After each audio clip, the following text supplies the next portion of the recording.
going head-to-head with protesters. CBS 4 News has learned the military gear being used in Ferguson is also being used in South Florida. CBS 4's David Seta reports on what's here and why. It could very well have been here. Everything you see in Ferguson is right here in South Florida. Our police officers have the same military gear, military-issued weapons, and drive similar retired military-grade vehicles. There is a lot of it. CBS 4's investigative unit is still poring over the volumes of paper detailing military surplus that's been handed over to law enforcement agencies across Florida for free. The quote 1033 program moves military surplus from the battlefield to our neighborhood. Broward County has 4 utility trucks. Monroe County, 34 assault rifles, a cargo plane, and a helicopter. Miami-Dade County, though, it is eye-opening. Nearly $4.5 million in military freebies have been acquired over the last 8 years. We found 250 assault rifles like these used on the battlefield in Vietnam, 2 military-grade helicopters, 4 mine-resistant ambush protection vehicles worth $2.7 million, and 5 M79 grenade launchers.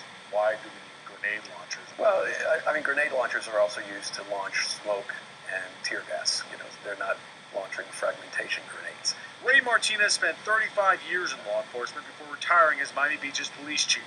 This spring, he will oversee security at Ultra Music Fest. The old analogy of bringing a knife to a gunfight, and a lot of times law enforcement spin out guns. You usually carry your handgun, with a couple of extra magazines of rounds, but some of these bad guys are coming with high-powered weapons and then even bombs. Martinez says the evolution of military-equipped police officers evolved from a need to better protect officers.